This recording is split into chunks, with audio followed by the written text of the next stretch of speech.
Tav Chav Ches Amud Aleph will begin Chav Zayin Amud Beis, 3 lines from the bottom. So we were in the middle of the discussion on 2 brisas that talk about the kesef of Ma'aser Sheni, what you can purchase with that money. One version was, they both darshan a klal part of klal, but one version says that when asata kesef b'chol asher tava nafshech is a klal, v'abakar v'tzayin v'yarashech is a prat, and then b'chol asher shal nafshech is another klal. So it's klal, prat of klal, iyatanel ke'in ha'prat. You can only buy things which are ke'ain, similar to the prat. Ma ha'prat nefurish primi pri v'gedulei karaka. It has to be something which is a primi pri, a fruit that comes from a fruit, something that produces and reproduces, and it grows from the ground. So fruit grows from the ground, and it has seeds which you plant other fruit, animals, they reproduce, they are nourished from the ground. I've called primi pri gedulei karka. So anything that you buy with the kesef Ma'aser Sheni has to be that characteristic, primi pri gedulei karka. That's one brisa. Then the other brisa says no, that it has to be something which is vlad uvladas haaretz. It's a different version. It says the ke'en prat is vlad uvladas haaretz. Something which was a vlad, which was grown, generated from the earth. So, what's the nafkamina between these 2 versions? The difference is dagim. What about fish? The one who says that the characteristic is gedulei karka, this is also called gedulei karka because it's nourished from the ground. They're also nourished from the ground. They are, whatever grows what they eat things which are growing from the ground, whether it's in the water and growing from the earth and the water, but it's considered growing from the ground. Laman da amr vlad uvladas haaretz dagim ma'ivra. But if you say vlad uvladas haaretz, something which is generated from the earth, we say that these fish are not generated from the earth, they were created from the water. So therefore, that would be not, you cannot purchase with kesef ma'aser fish. Did Abai say that dagim are considered gedulei karka? I mean, according to the first brisa that it says primi pri gedulei karka, are you going to consider dagim to be gedulei karka? Abai said, achal putisa, if a person ate a putisa, so that's a sheretz hamayim. So the Isurim, there are different Isurim that the Torah gives for eating different shrotzim. There's sheretz hamayim, there's sheretz haaretz, and there's that with fly. If a person eats a putisa, which is something, a sheretz, a creeping creature that is in the water, he's like a arba. He gets 4 malchus. The Torah has 2 general Isurim lavin for eating shrotzim, regardless of where it is, if it's in the water, if it's on the land, or it flies. And then there's 2 which are specific to the mayim, the sheretz hamayim. So therefore, there's a total of 4 if he eats the putisa. Namala, if he ate an ant, he's like a chumash. If he eats an ant, he's 5 sets of malchus. Now we're talking over here where he ate an ant is very small, putisa is very small. Why is he like a, there's no shear? Because it's a beria. It's a complete creature, so it has chashivas even if it's very small, as long as it's a whole beria, a whole creature. So if he eats an ant, there's 5 set of malchus. Why is that? There's the 2 general isurim for shrotzim, and then there are 3 which relate specifically to sheretz haaretz. Tzira, a hornet like a sheish, he gets 6 set of malchus. Tzira is a hornet which crawls on the ground but also flies. So in addition to the 5 that were previously mentioned, he also gets the malchus for the one that flies in the air. So then he's like a sheish. Now v'misa, if you're going to consider the fish, the dogim, to be also that it's considered to be that it's considered min ha'adama, that you're saying that we consider it to be in primi pri gedulei karka, that you consider it to be a gedulei karka. Well, if that's the case, then you should say, by the case of the putisa, that it should be in addition to the 4 that you mentioned, there should be an additional 2 for the Sheretz Haaretz. So it should be 6. So it shouldn't be 4, it should be 6. Now, if it's true that you're saying that fish are considered gedulei karka, then the putisa, you should also be like the additional 2 for sheretz haaretz, and there should be 6, not 4. So you see clearly over here that the dogim fish are not considered to be gedulei karka. So you can't say that that's a nafkamina between them. Now, so it comes out from over here, what we learned before, we learned that Rabbi Lezer, Yehud ben Godish, both hold that fish, you could use the kesef meiser for dogim. Their machlekes was, can you buy tzir with it, the brine, where there's no kirvei dogim nimochim.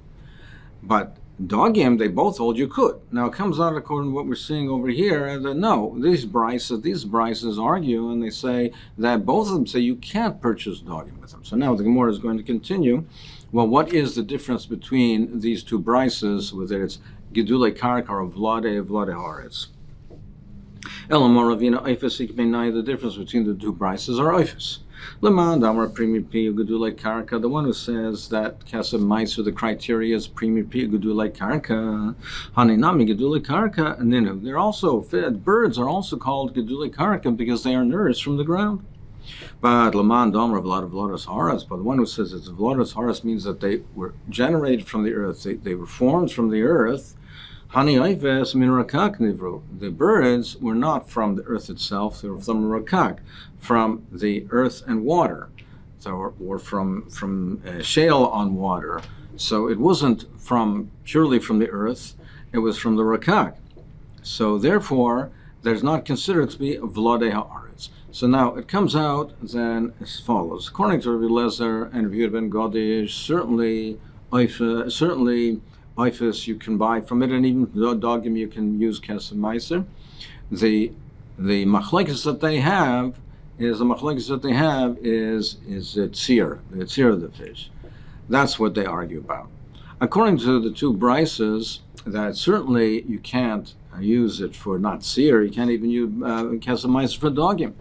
The machlekes between the 2 is, can you buy birds, but can you buy oifis with the kesef meiser?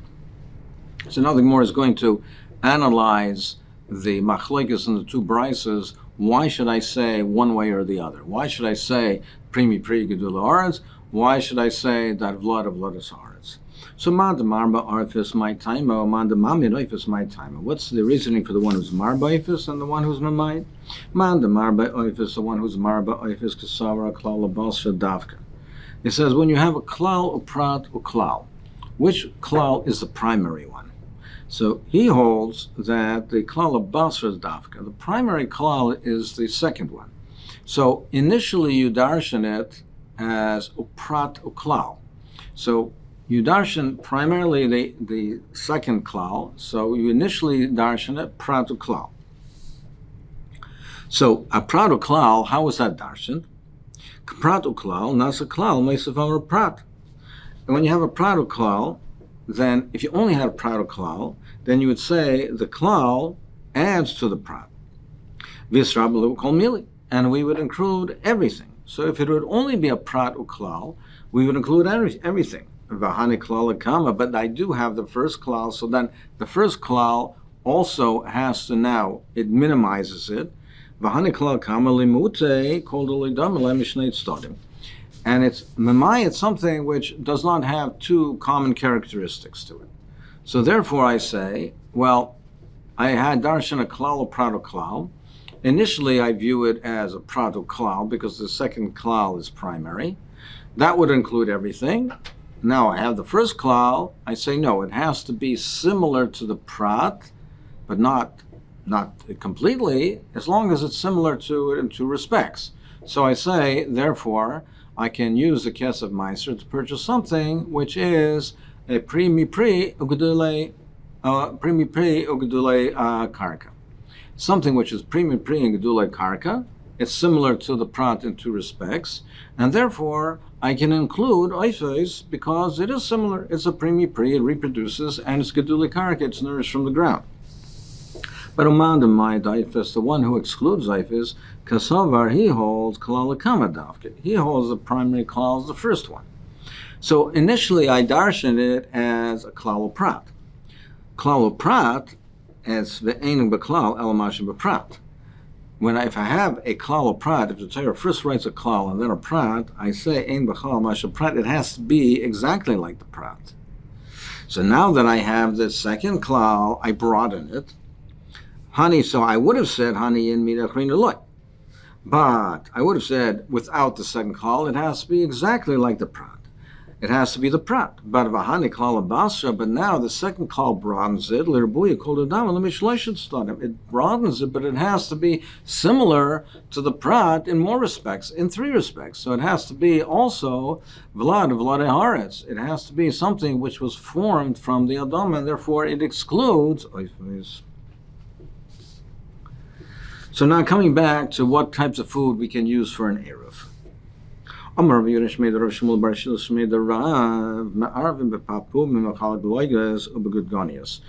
make an eruv with these type of spices, these types of herbs.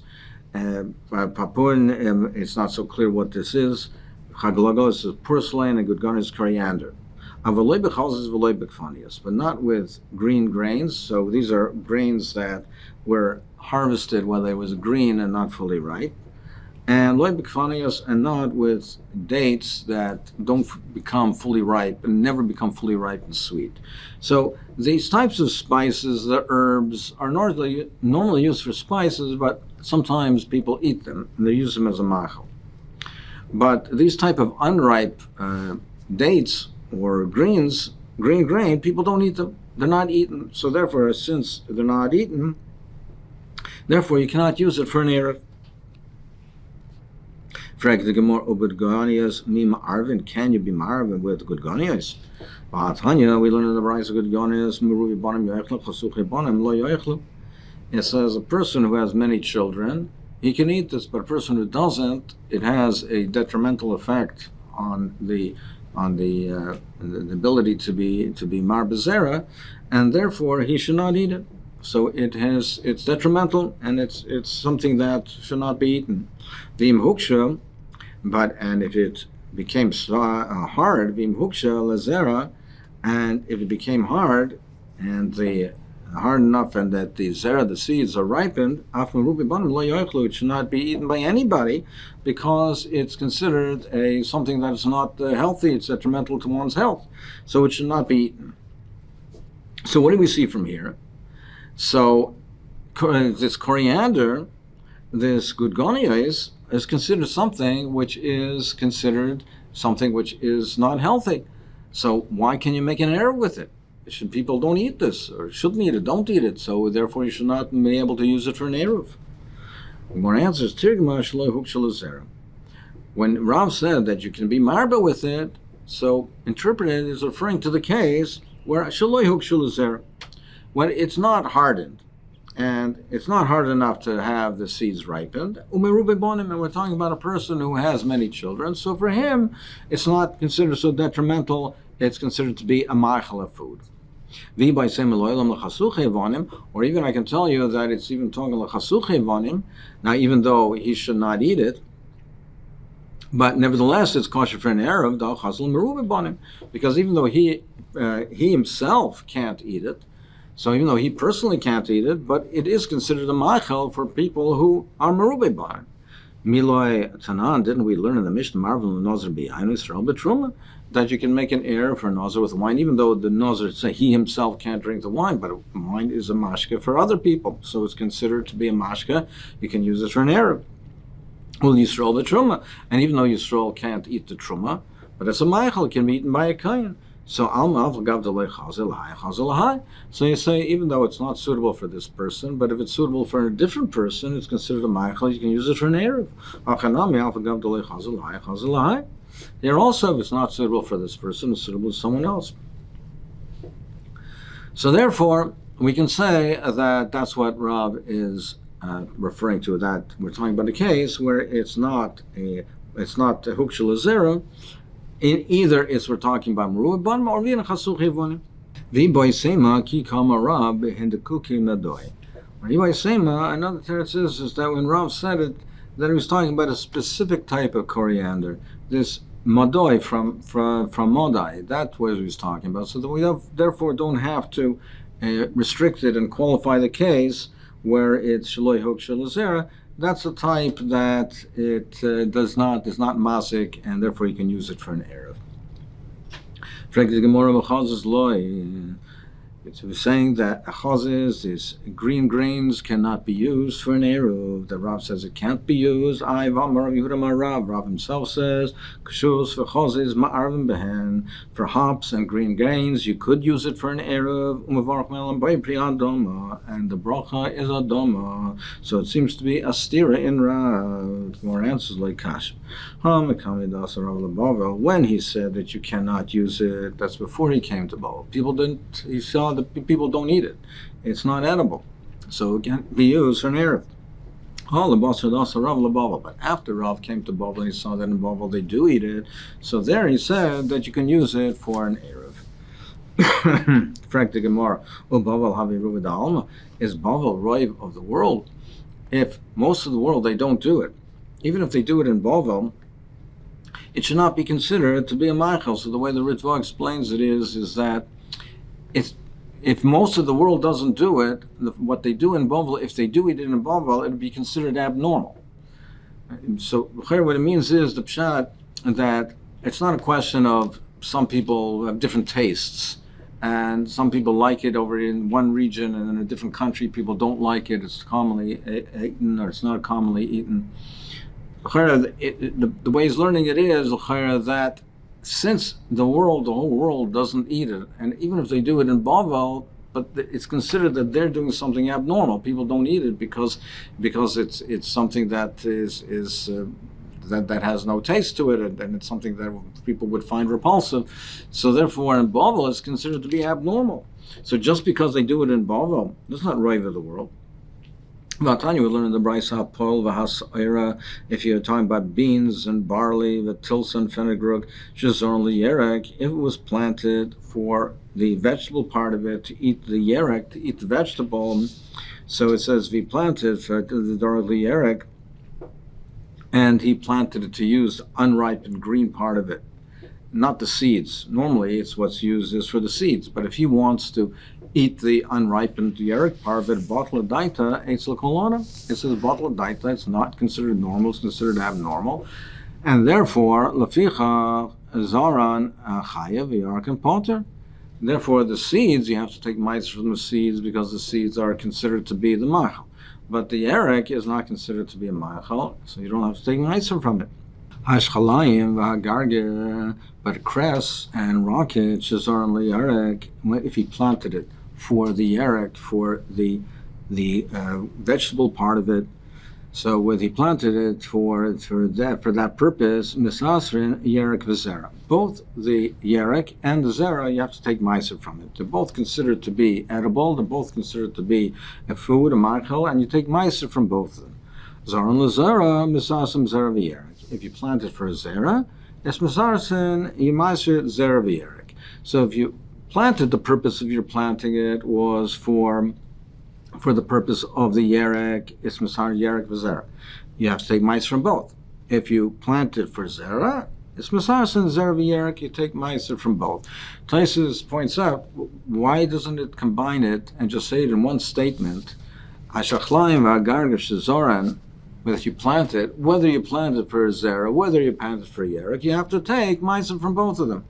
What's the point of separating? It says if you plant it for zera, you misasa yerek v'zera. If you plant it for yerek, it's misasa yerek v'zera. If your purpose is for yerek, for the green part of it, for the vegetable part of it, then you're misasa both. You plant it for zera, it's misasa zera v'yerek. So it says you have to take ma'aser from both parts of it. They're both considered to be a ma'achal. Both of them are considered to be a ma'achal. The unripe plant part of it, the zera part of it, they're both considered to be a ma'achal. But depending on what your intent was when you planted it, the question was, what is the ikr? If you planted it for the yerek, now you have to take ma'aser from both, but then we say the ikr of it is the yerek, so it goes the season of when you ma'aser it, the year of the ma'aser is considered to be when you harvest it, the lakita, when you pick it. If you plant it for zera, the ikar, it's considered to be the zera, so that's considered the ikar of it. And the shnas meiser is at the time of the chanata, not at the time of the likita. Al kolponim, what do we see from the first part of the brisa? We say that those things, those items, which if a person planted it for what's not normally planted for, we say bottle daite it's a kolona. We say that if he planted the pool, the seir, etc. for the yerek, we say bottle daite it's kolona if it's not the norm. So why would Rav say just because he came to Bavel and he saw that over there that they were eating the green grains, but why would he say it's kosher for an air? Bavel's not rubidoilim. We should say bottle daite. The Gemara says ein chanami. We don't say that just because if they did in Bavel eat something which is unusual or abnormal, we would not say it's kosher for an Erev. Kikoma Rav, when Rav said the green grain could be used for the Erev, he's talking in a specific type of grain, bid gadgunaisa. He's talking about those which grow in the gardens. And there people all over eat those types. So therefore, it's not a question of bottle daita because that type is commonly eaten, so it's considered a meichel, and you can use it for the erev. Now we happen to mention the gargir, the rocket. So zera gargir, the seeds of the garden rocket, l'may chazi. What is it used for? Rav Yochanan sheken rishonim shelo yoelim pilpelim. In earlier times, they didn't have pepper to use for spices. They would grind it up and they would use it as a seasoning, and they would dip roasted meat into it. So that's why it was eaten, and that's how it was used.